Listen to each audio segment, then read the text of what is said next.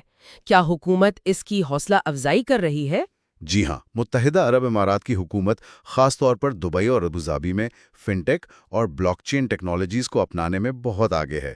حکومتی حمایت یافتہ پلیٹ فارمز کا قیام اور ریگولیٹری سینڈ باکسز اس کی مثالیں ہیں۔ اور کیا بڑے ادارہ جاتی سرمایہ کار بھی اس میں دلچسپی لے رہے ہیں؟ ابتدائی طور پر تو یہ زیادہ تر انفرادی یا چھوٹے سرمایہ کاروں کے لیے پرکشش تھا، لیکن اب آہستہ آہستہ ادارہ جاتی سرمایہ کار جیسے انویسٹمنٹ فنڈز اور فیملی آفیسز بھی اس میں دلچسپی لے رہے ہیں۔ ان کی شمولیت سے مارکیٹ میں مزید پختگی اور اعتبار آئے گا۔ ایک اور دلچسپ پہلو شریعہ کمپلائنس کا سنا ہے، اس پر کیا کام ہو رہا ہے؟ جی، یہ اسلامی مالیاتی مارکیٹ کے لیے بہت اہم ہے۔ کچھ ادارے اور پلیٹ فارمز ایسے ٹوکنائزیشن ماڈلز تیار کر رہے ہیں جو اسلامی مالیات کے اصولوں جیسے سود سے پاک ہونا اور اثاثہ جات کی پشت پناہی کے مطابق ہوں۔ یہ ایک بڑا ممکنہ بازار کھول سکتا ہے۔ تو اگر ہم اس ساری گفتگو کا خلاصہ کریں تو کیا کہیں گے؟ ریئل اسٹیٹ ٹوکنائزیشن متحدہ عرب امارات کے لیے کیا معنی رکھتی ہے؟ خلاصہ یہ ہے کہ یہ ٹیکنالوجی متحدہ عرب امارات میں ریئل اسٹیٹ سرمایہ کاری کے منظر نامے کو بدلنے کی زبردست صلاحیت رکھتی ہے۔ یہ اسے زیادہ جمہوری بنا رہی ہے، مطلب زیادہ لوگوں کی پہنچ میں لا رہی ہے۔ اور زیادہ شفاف اور لچکدار بھی؟ بالکل، یہ شفافیت بڑھا رہی ہے اور سرمایہ کاروں کو زیادہ لچک فراہم کر رہی ہے۔ خاص طور پر چھوٹے سرمایہ کاروں کے لیے یہ نئے دروازے کھول رہی ہے کہ وہ بھی ملک کی ترقی میں حصہ دار بن سکیں۔ یہ واقعی ٹیکنالوجی اور ریئل اسٹیٹ کا ایک اہم سنگم ہے۔ یقیناً، لیکن جیسا کہ ہم نے بات کی، یہ ابھی ابتدائی مراحل میں ہے۔ کسی بھی نئی ٹیکنالوجی کی طرح اس کے مکمل فوائد حاصل کرنے کے لیے ضروری ہے کہ اس کے ساتھ جڑے خطرات کو اچھی طرح سمجھا جائے اور محتاط انداز میں آگے بڑھایا جائے۔ بالکل صحیح۔ تحقیق اور احتیاط بہت ضروری ہے۔ جی، اور آخر میں ایک سوچنے کی بات شاید یہ چھوڑی جا سکتی ہے کہ کیا یہ ٹوکنائزیشن کا عمل صرف ریئل اسٹیٹ تک ہی محدود رہے گا؟ اچھا سوال ہے۔ کیا مستقبل میں ہم دیکھیں گے کہ دیگر قیمتی اثاثے جیسے آرٹ کے مہنگے نمونے، نایاب گاڑیاں یا شاید دانشورانہ املاک کے حقوق بھی اسی طرح ڈیجیٹل ٹوکنز میں تبدیل کیے جا سکتے ہیں؟ اور اگر ایسا ہوتا ہے تو اس سے ملکیت اور تجارت کا پورا تصور کیسے بدل جائے گا؟ یہ ایک بہت بڑا سوال ہے جس پر غور کیا جا سکتا ہے۔ واقعی یہ ایک دلچسپ مستقبل کی طرف اشارہ ہے۔ بہت شکریہ اس تفصیلی گفتگو کے لیے۔ شکریہ۔